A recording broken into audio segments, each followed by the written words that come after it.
ഒരു വളരെ ചെറിയ കഥ പറയാം. തെരഞ്ഞെടുപ്പുമായി ബന്ധപ്പെട്ട് വികസന സംവാദത്തിന് ശ്രീ പിണറായി വിജയൻ ശ്രീ വി ഡി സതീശനെ വെല്ലുവിളിച്ചു. സംവാദത്തിന് തയ്യാർ, തീയതിയും സ്ഥലവും കുറിച്ചോളൂ എന്ന് പ്രതിപക്ഷ നേതാവ്. കഥ അവസാനിച്ചു.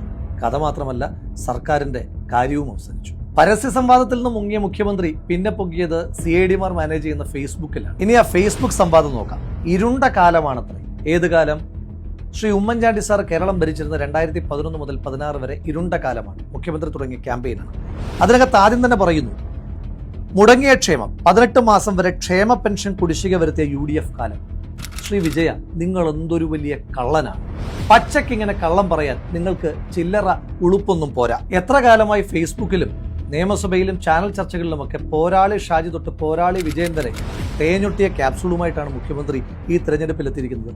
ക്ഷേമ പെൻഷനുമായിട്ട് ബന്ധപ്പെട്ട് നിങ്ങൾ പറയുന്ന ഏറ്റവും വലിയ കള്ളം ക്ഷേമ പെൻഷൻ തുടങ്ങിയത് നിങ്ങളാണെന്നാണ്. അത് തന്നെ തെറ്റാണ്. ശ്രീ ആർ ശങ്കർ കേരളത്തിന്റെ മുഖ്യമന്ത്രിയായിരിക്കുമ്പോഴാണ് കേരളത്തിൽ ആദ്യമായി ക്ഷേമ പെൻഷനുകൾ തുടങ്ങുന്നത്. ഉമ്മൻചാണ്ടി സാറിന്റെ കാലത്ത് ക്ഷേമ പെൻഷനുകളെ പറ്റി എടുക്കുമ്പോൾ നിങ്ങൾ പറയുന്ന ഏറ്റവും പ്രധാനപ്പെട്ട കള്ളം 18 മാസം കുടിശ്ശിക വരുത്തി എന്നുള്ളതാണ്. AKG സെന്ററിലെ ക്യാപ്സൂൾ ഞാൻ പറയുന്നില്ല. പകരം കേരള നിയമസഭയിലെ നക്ഷത്ര ചിഹ്നമിടാത്ത ചോദ്യം നമ്പർ 371, 14ാം കേരള നിയമസഭ 5ാം സമ്മേളനം. ചോദ്യകർത്താവ് ശ്രീ M സ്വരാജ്. ഉത്തരം നൽകുന്നത് കേരളത്തിന്റെ അന്നത്തെ ധനകാര്യമന്ത്രി ശ്രീ PM തോമസ് ഐസക്. ഈ സർക്കാർ അധികാരമേൽക്കുമ്പോൾ ക്ഷേമ പെൻഷനുകൾ എത്ര മാസം കുടിശ്ശികയുണ്ടായിരുന്നു എന്ന് തരംതിരിച്ചറിയിക്കാമോ? അതിന് മറുപടി തോമസ് ഐസക് പറയുന്നു, ഈ സർക്കാർ അധികാരമേൽക്കുമ്പോൾ 2014 നവംബർ മുതൽ 2015 ജനുവരി വരെയുള്ള ക്ഷേമ പെൻഷൻ തുക വിതരണം ചെയ്യപ്പെടാതെ വാർദ്ധക്യകാല പെൻഷൻ, വിധവാ പെൻഷൻ തുടങ്ങിയ പെൻഷനുകളുടെ ലിസ്റ്റ് പറയുകയാണ്. അതായത് 3 മാസത്തെ മാത്രം പെൻഷൻ തുകയെ നിങ്ങൾക്ക് എങ്ങനെയാണ് 18 മാസം എന്ന് പറയാൻ കഴിയുക? മാത്രമല്ല, 18 മാസക്കാലം പെൻഷൻ മുടങ്ങിക്കിടന്നാൽ ഏതാണ്ട് 7000-ഓളം കോടി രൂപ ആ കുടിശ്ശികയായി നിങ്ങൾ അടയ്ക്കേണ്ടി വരും.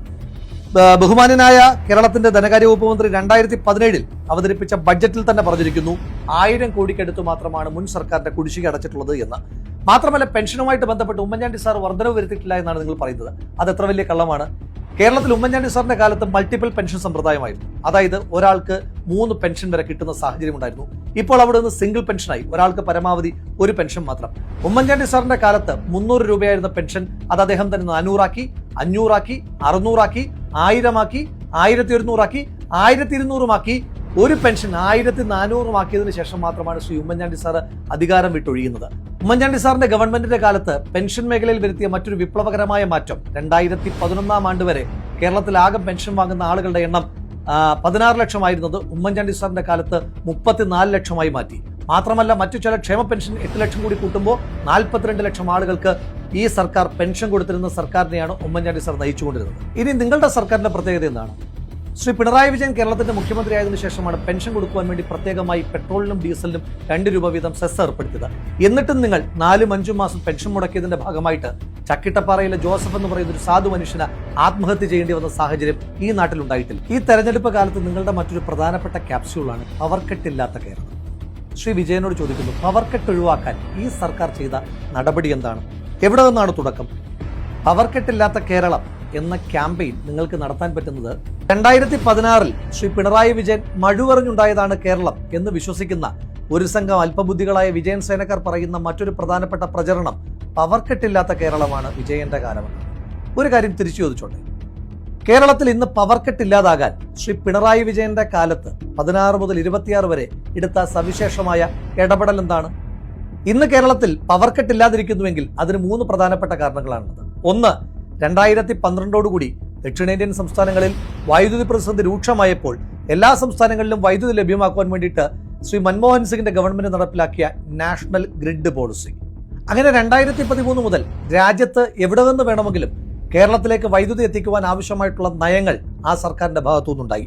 രണ്ടാമത്തെ പ്രധാനപ്പെട്ട കാരണം സോളാർ മേഖലയിൽ ഉണ്ടായ വലിയ തോതിലുള്ള വൈദ്യുതി ഉൽപ്പാദനമാണ്. സോളാറിന്റെ പേരിൽ ഒരുപാട് പഴി കേട്ടിട്ടും നയങ്ങളിൽ നിന്ന് ഒരടി പോലും പിന്നോട്ട് പോകാതിരുന്ന ഉമ്മൻചാണ്ടി സർക്കാരിന്റെ ഇടപെടലുകളുടെ ഭാഗമായി 2016 14.15 മെഗാവാട്ട് ആയിരുന്ന സോളാർ എനർജിയുടെ പ്രൊഡക്ഷൻ 2026 എത്തുമ്പോൾ പല മടങ്ങ് വർദ്ധിച്ച് 1700 മെഗാവാട്ടിലേക്ക് എത്തിയപ്പോൾ നമുക്ക് മറ്റൊരു മേഖലയിൽ നിന്ന് വലിയ തോതിൽ വൈദ്യുതി എത്തുവാനായി തുടങ്ങി. ഉമ്മൻചാണ്ടി സാറിന്റെ കാലത്ത് 4 രൂപ 29 പൈസയ്ക്ക് ഉണ്ടാക്കിയിരുന്ന ദീർഘകാല വൈദ്യുതി കരാർ ഈ സർക്കാർ വന്നപ്പോൾ 6 രൂപ 12 പൈസയ്ക്ക് വർദ്ധിപ്പിച്ചത് കാരണമാണ് പിന്നീട് വൈദ്യുതി ചാർജിൽ വർധനവുണ്ടാകുന്നതും ഇപ്പോഴും അങ്ങിങ്ങായി പവർ കട്ടുകൾ ഉണ്ടാകുന്നതിന്റെ പ്രധാനപ്പെട്ട കാരണം. ഇനി നിങ്ങൾ പറയൂ, ഈ സർക്കാർ എന്ത് ചെയ്തിട്ടാണ് പവർ കട്ടില്ലാത്ത കേരളം ഉണ്ടായത്? ഇനി മറ്റൊരു കാരണം കൂടിയുണ്ട് കേട്ടോ. നിങ്ങൾ അറബിക്കടലിലേക്ക് തള്ളിയ ഇൻഡോ US ന്യൂക്ലിയർ ഡീലും അതുപോലെ തന്നെ നിങ്ങൾ സമരം ചെയ്ത് നിർത്തലാക്കാൻ ശ്രമിച്ച കൂടംകുളം പദ്ധതിയുമൊക്കെ കേരളത്തിന് ഇഷ്ടംപോലെ വൈദ്യുതി എത്തുന്നതിന് പ്രധാനപ്പെട്ട കാരണങ്ങളാകുന്നുണ്ട് കേട്ടോ. ഡൽഹി പോലെയുള്ള ക്യാപിറ്റൽ സിറ്റിയിൽ ഉണ്ടായിരുന്ന മെട്രോയെ കൊച്ചു കേരളത്തിലേക്ക് എത്തിച്ച ഉമ്മൻചാണ്ടി സാറിന്റെ കാലത്തെയാണോ നിങ്ങൾ ഇരുണ്ട കാലമെന്ന് അടയാളപ്പെടുത്തുന്നത്? വാദത്തിന് വേണ്ടി നിങ്ങൾ പറയാറുണ്ട് ശ്രീ പിണറായി വിജയന്റെ കാലത്താണ് മെട്രോ കൊച്ചിയിൽ ഉദ്ഘാടനം ചെയ്യപ്പെട്ടത് എന്ന്. അത് ശരിയാണ്, 2017. പക്ഷേ ഉമ്മൻചാണ്ടി സാറായിരുന്നു 2016 വരെ ഈ കേരളത്തിന്റെ മുഖ്യമന്ത്രി. ഒരു വർഷം കൊണ്ട് മെട്രോ ട്രാക്ക് പൂർത്തീകരിച്ച് മെട്രോ ഓടിത്തുടങ്ങുവാൻ പിണറായി വിജയന്റെ കയ്യിൽ മാന്ത്രികതണ്ടൊന്നുമില്ലല്ലോ. എന്താ ഈ സർക്കാർ ചെയ്തത്? ചെടിച്ചട്ടി വെച്ചു, പെയിന്റ് അടിച്ചു, ഉദ്ഘാടനം ചെയ്തു. ഇതല്ലാതെ എന്താണ് ഈ സർക്കാരിന്റെ കോൺട്രിബ്യൂഷൻ? ഇപ്പോഴും ഫേസ് 2 എക്സ്പാൻഷൻ 10 വർഷമായിട്ടും പെൻഡിംഗ് ആണെന്ന് പറയുമ്പോൾ അറിയാം ഈ സർക്കാരിന്റെ മെട്രോയിലെ കെടുകാര്യസ്ഥത. മാനും മനുഷ്യനും കയറാതെ പാമ്പുകൾ കയ്യേറിയിരുന്ന മൂർഖൻപറമ്പ് എന്ന് പറയുന്ന ഒരു സ്ഥലത്തെ പറ്റി കേട്ടിട്ടുണ്ട്. അതാണ് ഇന്നത്തെ കണ്ണൂർ വിമാനത്താവളം. കേരളം പോലെ പ്രവാസ ലോകത്തെ ഏറെ ആശ്രയിക്കുന്ന ഒരു സംസ്ഥാനത്തിന്റെ വിവിധ ഭാഗങ്ങളിൽ എയർപോർട്ട് എന്നുള്ളത് ഉമ്മൻചാണ്ടി സാറിന്റെ ആശയമായി. അതിന്റെ ഭാഗമായിട്ടാണ് കണ്ണൂരിൽ വിമാനത്താവളം കൊണ്ടുവന്നതും അതിനു വേണ്ടുന്ന പ്രവർത്തനങ്ങളുമായിട്ട് മുന്നോട്ട് പോകുന്നത്. അപ്പോഴും നിങ്ങൾ പറയും പിണറായി വിജയന്റെ കാലത്താണ് കണ്ണൂർ വിമാനത്താവളം ഉദ്ഘാടനം ചെയ്തതെന്ന്. ആ ഉദ്ഘാടനം ചെയ്യുന്ന വർഷം ഏതാണെന്ന് അറിയാമോ? 2018. 16 വരെ ഓർമ്മിപ്പിക്കുന്നു, ഉമ്മൻചാണ്ടി സാറായിരുന്നു കേരളത്തിന്റെ മുഖ്യമന്ത്രി. 2 വർഷം കൊണ്ടൊരു വിമാനത്താവളം ഉണ്ടാക്കാൻ പിന്നെയും പിണറായി വിജയന്റെ കയ്യിൽ മാന്ത്രികതണ്ടില്ലെന്ന് നിങ്ങൾ ആലോചിക്കണം.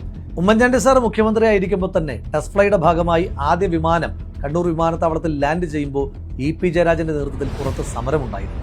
അന്ന് പറഞ്ഞത് റൺവേയുടെ നീളം കുറവാണ് എന്നാണ്. 10 വർഷം കഴിഞ്ഞിട്ടും റൺവേയുടെ നീളമൊന്നും കൂടിയിട്ടില്ല കേട്ടോ. ഉമ്മൻചാണ്ടി സാറ് കൊണ്ടുവന്ന കണ്ണൂർ വിമാനത്താവളത്തിന്റെ ഉദ്ഘാടനം നടത്തിയെന്നല്ലാതെ ആറന്മുള അടക്കം ശബരി വിമാനത്താവളം അടക്കമുള്ള ഏതെങ്കിലും ഒരു പദ്ധതിയെ മുന്നോട്ട് കൊണ്ടുപോകുവാൻ നിങ്ങൾക്ക് കഴിഞ്ഞിട്ടുണ്ടോ? ഇന്ത്യയുടെയല്ല, ഏഷ്യയുടെ തന്നെ ഏറ്റവും സാധ്യതയുള്ള തുറമുഖമായി മാറുവാൻ പോകുന്ന വിഴിഞ്ഞം തുറമുഖ പദ്ധതിയുമായിട്ട് ഉമ്മൻചാണ്ടി സാർ മുന്നോട്ട് പോകുമ്പോൾ 5000 കോടി മാത്രം ആകെ എസ്റ്റിമേറ്റ് ചെയ്തിരുന്ന പദ്ധതിക്ക് 6000 കോടി രൂപയുടെ കടൽക്കൊള്ള എന്ന അഴിമതി ആരോപണം ഉന്നയിച്ചവരാണ് നിങ്ങൾ. ഉമ്മൻചാണ്ടി സാറിന്റെ കാലത്ത് അദാനിയുമായി എഗ്രിമെന്റ് ഉണ്ടാക്കുമ്പോൾ 1000 ദിവസം കൊണ്ട് പണി പൂർത്തീകരിച്ചില്ല എങ്കിൽ പിന്നീടുണ്ടാകുന്ന ഓരോ ദിവസത്തെ കാലതാമസത്തിനും അദാനിയുടെ കമ്പനി കേരളത്തിന് നഷ്ടപരിഹാരം തരണമെന്ന് പറയുന്ന എഗ്രിമെന്റ് ഉണ്ടായിരുന്നു. അതടക്കം വയലേറ്റ് ചെയ്തുകൊണ്ട് നിങ്ങൾ വൈകിപ്പിച്ച വിഴിഞ്ഞം തുറമുഖം ഇപ്പോഴും ഫുൾ ഫ്ലഡ്ജിലേക്ക് തുറന്നു കൊടുക്കുവാൻ 10 വർഷങ്ങൾക്ക് ശേഷവും നിങ്ങൾക്ക് കഴിഞ്ഞിട്ടില്ല എന്നുള്ളത് എത്ര വലിയ പരാജയമാണ്. കേരളത്തിൽ ഇനിയും തുടങ്ങുമെന്ന് പറഞ്ഞിരിക്കുന്ന 3 തുറമുഖങ്ങൾ എവിടെയൊക്കെയാണ് നിങ്ങൾ ഓപ്പൺ ചെയ്തിട്ടുള്ളത് എന്നുകൂടി ഒന്ന് പറഞ്ഞു തരാം. പാലാരിവട്ടം പാലം ഓർമ്മയില്ലേ? പാലാരിവട്ടത്ത് മാത്രമല്ല കേട്ടോ, കേരളത്തിൽ 227 ഇടത്താണ് പുതിയ പാലങ്ങൾ 400 ദിവസം കൊണ്ട് ഉമ്മൻചാണ്ടി സാറിന്റെ കാലത്ത് നിർമ്മിക്കപ്പെട്ടത്. അതിനകത്ത് തന്നെ 100 പാലങ്ങൾ വലിയ പാലങ്ങളായിരുന്നു. എന്നിട്ടും അതൊന്നും റിപ്പോർട്ട് ചെയ്യാതെ ഇല്ലാത്ത അഴിമതി ഉന്നയിച്ച്, ഇല്ലാത്ത ബലക്ഷയം ഉന്നയിച്ച് പാലാരിവട്ടം പാലത്തിന്റെ പേരിൽ നിങ്ങൾ ഒരു സർക്കാരിനെ താറടിച്ചിട്ട് വർഷം 10 കഴിഞ്ഞിട്ട് ഇപ്പോഴും ഉമ്മൻചാണ്ടി സാറിന്റെ കാലത്ത് നിർമ്മിച്ച അതേ പാലാരിവട്ടം പാലത്തിൽ കൂടി തന്നെയല്ലേ ഈ വാഹനങ്ങളെല്ലാം കടന്നു പോകുന്നത്? കേരളത്തിന്റെ ആരോഗ്യരംഗത്തെ പറ്റി ഞാൻ പ്രത്യേകം പറയേണ്ടുന്ന കാര്യമില്ല.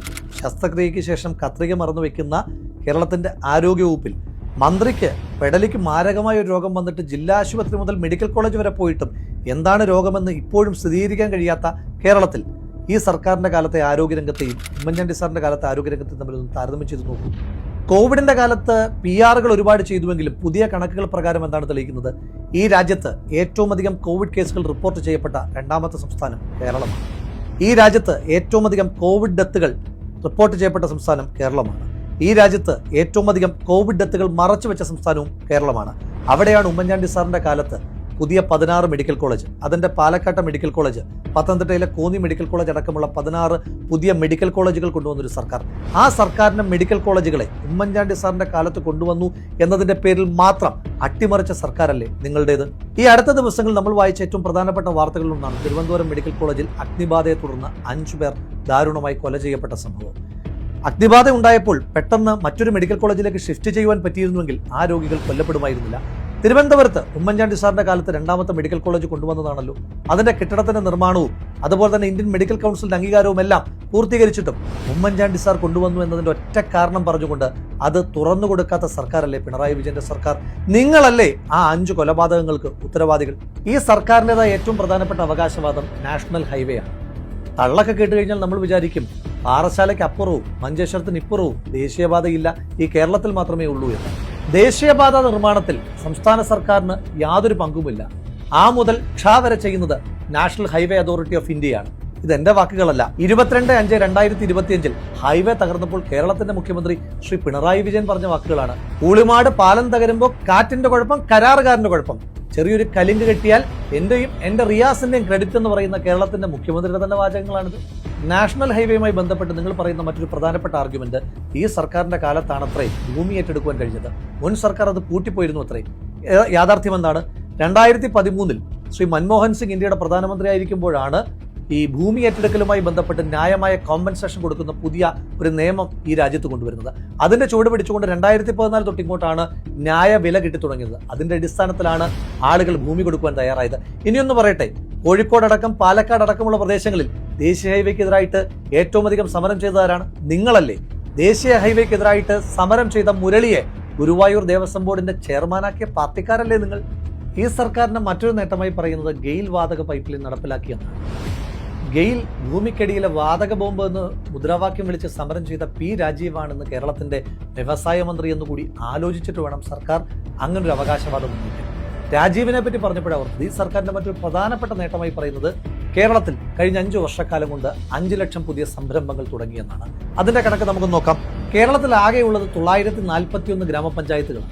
അങ്ങനെ നോക്കുമ്പോൾ ആകെ 5 ലക്ഷം വ്യവസായ സംരംഭങ്ങൾ വരണമെങ്കിൽ ഒരു പഞ്ചായത്തിൽ 531 പുതിയ സംരംഭങ്ങൾ തുടങ്ങണം. ഇനി നിങ്ങൾ പറയൂ, നിങ്ങളുടെ പഞ്ചായത്തിൽ ഈ 5 വർഷം കൊണ്ട് വന്ന പുതിയ ആ 531 വേണ്ട, 500 വേണ്ട, 200 പുതിയ സംരംഭങ്ങളുടെ ലിസ്റ്റ് നിങ്ങൾക്കൊന്ന് പറയാൻ കഴിയുമോ? വിലക്കയറ്റത്തെ പിടിച്ചു നിർത്തിയെന്നാണ് നിങ്ങൾ പറയുന്ന മറ്റൊരു അവകാശവാദം. 2016 1 കിലോ അരിയുടെ വിലയും 2026 1 കിലോ അരിയുടെ വിലയും തമ്മിൽ താരതമ്യപ്പെടുത്തുമ്പോൾ 30 രൂപയുടെ വ്യത്യാസമെങ്കിലും ഏറ്റവും ചുരുങ്ങിയതുണ്ട് എന്ന് മനസ്സിലാക്കിയിട്ട് വേണം വിലക്കയറ്റത്തെ പറ്റി ബാക്കിയുള്ള റോക്കറ്റ് സയൻസുകളെല്ലാം നിങ്ങൾ പറയാനായിട്ട്. ഈ സർക്കാരിന്റെ കൊള്ളരുതായ്മകൾ പറയാനാണെങ്കിൽ ഒരു വലിയ പട്ടിക തന്നെയുണ്ട്. പറയാനൊരു ദിവസമൊന്നും മതിയാകാതെ വരും 10 വർഷത്തെ ദുരിത ജീവിതം. പക്ഷെ അത് പറയേണ്ടുന്ന കാര്യമില്ല. ബസ്സിന്റെ പുറത്ത് നിങ്ങൾ എത്രയൊക്കെ സ്റ്റിക്കർ PRDയുടെ ഒട്ടിച്ചു വെച്ചാലും ബസ്സിനകത്ത് യാത്ര ചെയ്യുന്ന മനുഷ്യന്മാർക്ക് അറിയാമല്ലോ കഴിഞ്ഞ 10 വർഷക്കാലമായി അവർ അനുഭവിക്കുന്ന സത്യമായ ജീവിതത്തെ പറ്റി. ഇതുപോലെയുള്ള വ്യാജ വാഗ്ദാനങ്ങളുടെ, ഇതുപോലെയുള്ള വ്യാജ അവകാശവാദങ്ങളുടെ കോടാനുകോടികൾ മുടക്കിയിട്ടുള്ള PR തട്ടിപ്പുകളുടെ കാലമായിരുന്നില്ല ഉമ്മൻചാണ്ടി സാറിന്റെ കാലം. നിങ്ങൾ എത്ര വേട്ടയാടിയിട്ടും, നിങ്ങൾ എത്രയൊക്കെ കടന്നാക്രമിച്ചിട്ടും ഈ നാടിന്റെ വികസനത്തിന് വേണ്ടി, ഈ നാടിന്റെ ക്ഷേമത്തിന് വേണ്ടി, ഈ നാട്ടിലെ മണ്ണിനെയും മനുഷ്യനെയും ചേർത്ത് പിടിക്കുവാൻ വേണ്ടി തന്റെ ജീവിതം മാറ്റിവെച്ച ആ മനുഷ്യനെ പറ്റി ആ കല്ലറയിൽ എഴുതിയിരിക്കുന്ന വാചകം മാത്രമേ ഓർമ്മപ്പെടുത്തുവാനുള്ളൂ. സത്യമായും ആ മനുഷ്യൻ നീതിമാനാണ്.